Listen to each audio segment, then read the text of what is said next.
एक गांव के पास खंडरों में एक चुड़ैल रहती थी। तभी एक गांव वाला देर रात शहर से लौट रहा होता है। तभी वह चुड़ैल उसके सामने आकर खड़ी हो जाती है। डर के मारे उसकी हालत खराब हो जाती है। हे चुड़ैल जी, मुझे छोड़ दो। कैसे छोड़ दूं? इतने दिनों के बाद तो कोई शिकार हाथ लगा है। फिर वह चुड़ैल उसे उठाकर अपने साथ ले जाती है। अरे बचाओ रे, कोई मुझे चुड़ैल से बचा लो। ये आज मैं कहाँ पहुँच गया? सब गांव वाले छुप छुप कर उस चुड़ैल को शिकार करते देख रहे होते हैं, लेकिन डर के मारे कोई भी अपने घर से बाहर नहीं निकलता और वह चुड़ैल उसे उठाकर अपने साथ ले जाती है। उसका बैल उस चुड़ैल का पीछा करने लगता है और पीछा करते करते जंगल में घुस जाता है। अरे ये सब क्या हो गया? ये बेवकूफ कन्हैया इतनी रात गए, आखिर बाहर कर क्या रहा था? इसे मैंने समझाया भी था कि रात को अपने घर से बाहर नहीं निकलना है। हे भगवान, अब क्या होगा? फिर अगला दिन होने पर सरपंच जी, कल रात तो वह चुड़ैल कन्हैया को उठाकर अपने साथ ले गई है। हमें कुछ न कुछ तो करना ही होगा। आखिर हम सब कब तक यूं ही अपने अपने घरों में छुपे रहेंगे? बात तो तुम सही कहते हो शिवा, लेकिन हम उस चुड़ैल का सामना कैसे करें?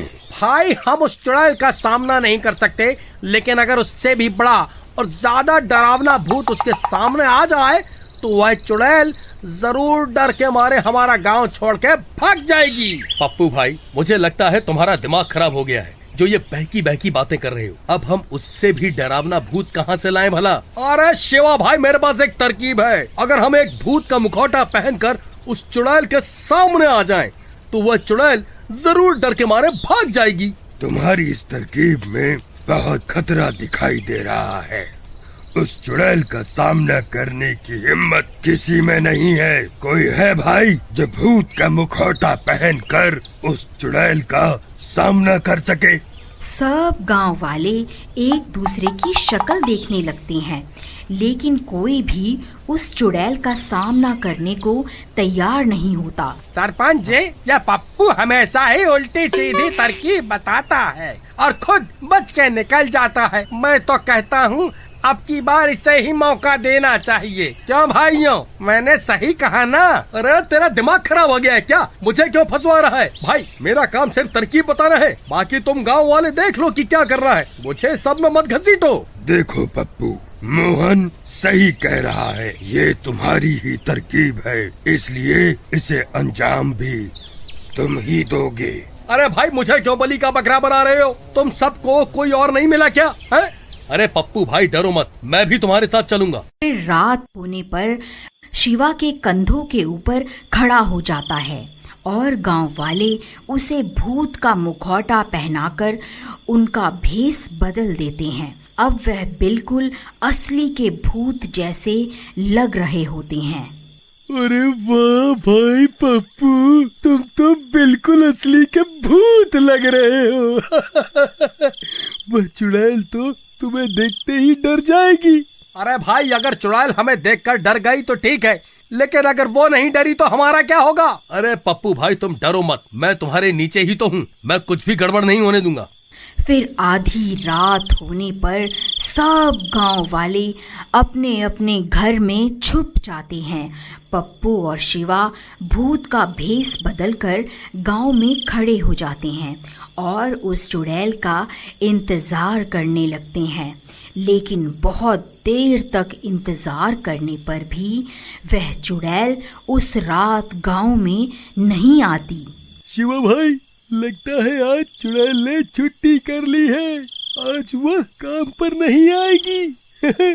चलो भी अपने अपने घर चलते हैं, कल फिर से आ जाएंगे। है? चलो। अरे चुपचाप यहीं खड़ा रहे, हम कहीं नहीं जा रहे। एक काम करो, तुम उस चुड़ैल को ललकारो। हो सकता है तुम्हारी आवाज सुनकर वह चुड़ैल यहाँ आ जाए। भाई, मैं शक्ल से मूर्ख दिखता हूँ, लेकिन असल में इतना भी मूर्ख नहीं हूँ जो खुद चुड़ैल को पुकारूं और बोलूं आ बैल और मुझे मार। मैं नहीं पुकारने वाला चुड़ैल को। अरे यार, ये किस डरपोक को सरपंच ने मेरे साथ यहाँ भेज दिया। ठीक है, मैं ही पुकारता हूँ चुड़ैल को। चुड़ैल, कहाँ है तू? देख, तेरा काल यहाँ खड़ा हुआ है। कहाँ छुप कर बैठी है? बाहर निकल, ये मेरा इलाका है। अरे मर गए रे। अरे नास मिटे, चुप कर जा, नहीं तो तेरी अम्मा सच में यहाँ आ जाएगी। अरे मर गया रे, आज ये शिवा मुझे पक्का मरवा कर ही दम लेगा। तभी डरावनी डरावनी आवाजें आने लगती हैं और वह चुड़ैल उन्हें सामने से आती हुई दिखाई देती है। अरे मर गए रे, नास मिटे, और चिल्ला ले, देख सामने से कौन आ रहा है। अब हम नहीं बचने वाले, अब हम नहीं बचने वाले। अरे डरपोक, रोना बंद कर, नहीं तो उस चुड़ैल को हमारे ऊपर शक हो जाएगा। ए, कौन है तू? तू यहाँ क्या कर रहा है? ये पूरा इलाका मेरा है। अभी के अभी यहाँ से चला जा, नहीं तो तेरा सर धड़ से अलग कर दूंगी। ऐ चुड़ैल, आज से इस गांव पर मेरा कब्जा है। तू चुपचाप यहाँ से चली जा, नहीं तो आज तेरी जिंदगी का आखिरी दिन होगा। तू मुझे ललकारता है? तेरी इतनी हिम्मत? अरे शिवा भाई, मैं तुम्हारे हाथ पैर जोड़ता हूँ, कृपा करके चुड़ैल को मत ललकारो। हम इससे माफी मांग लेते हैं, नहीं तो ये हमें जिंदा नहीं छोड़ेगी। ऐ चुड़ैल जी, आप ही सर्वशक्तिमान हैं, मुझसे बहुत बड़ी गलती हो गई। ये सारा इलाका आप रख लो, मैं कहीं और चला जाऊंगा। अरे मूर्ख, ये क्या कर रहा है? सारे किए कराए पर पानी क्यों फेर रहा है? अभी के अभी चुप कर जा। ऐ चुड़ैल, तुझे क्या लगा मैं तुझसे डर जाऊंगा? तू अभी के अभी ये गांव छोड़कर चली जा। रुक, अभी तुझे बताती हूँ। शिवा भाई, जल्दी यहाँ से भागो, वो चुड़ैल हमारी ओर ही आ रही है। फिर चुड़ैल उनके ऊपर हमला कर देती है और उस भूत का सिर धड़ से अलग कर देती है। शिवा धड़ के साथ नीचे ही रह जाता है और पप्पू को चुड़ैल उठाकर अपने साथ ले जाती है। अरे मर गया रे, कोई मुझे बचाओ, कोई तो मुझे इस चुड़ैल से बचा लो। अरे मर गया रे।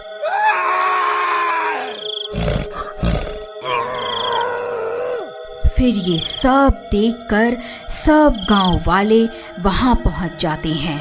अरे तुम्हारा नाश मिटे, तुम सबने मिलकर मेरे भोले भाले पति को बलि का बकरा बना दिया।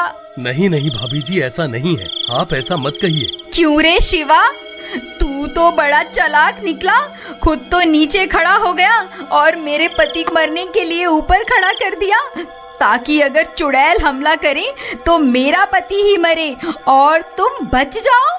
देखो सरपंच जी, मैं कुछ नहीं जानती, कुछ भी करो लेकिन मेरे पति को वापस लाओ, नहीं तो मैं भूख हड़ताल पर बैठ जाऊंगी। फिर सब गांव वाले मिलकर उस चुड़ैल का पीछा करते करते जंगल में घुस जाते हैं। आखिर हम कब तक यूं ही उस चुड़ैल की तलाश में भटकते रहेंगे? तभी सामने से कन्हैया का बैल दौड़ा दौड़ा आता है और उनके पास पहुंचकर रुक जाता है और अपना सिर जोर जोर से हिलाने लगता है। अरे सरपंच जी, ये तो कन्हैया का बैल है, मुझे लगता है ये हमें कुछ बताना चाहता है। फिर वह बैल उस चुड़ैल के ठिकाने की तरफ चल पड़ता है और सब गांव वाले भी उसका पीछा करने लगते हैं और कुछ ही देर में वह सब गांव वाले उस चुड़ैल के ठिकाने पर पहुंच जाते हैं। वहां पप्पू और कन्हैया बंधे हुए होते हैं। ए गांव वालों, तुम्हारी यहाँ आने की हिम्मत कैसे हुई? मैं तुम सबको कच्चा ही खा जाऊंगी। है चुड़ैल, हम तुझसे नहीं डरते। देख, हम सब गांव वाले अब एक हो गए हैं, अगर हिम्मत है तो पास आकर दिखा। अरे ये तो बहुत सारे हैं, तो ये मुझे जलाकर राख कर देंगे। फिर वह चुड़ैल वहाँ से भाग जाती है और गांव वाले कन्हैया और पप्पू को आज़ाद करवा लेते हैं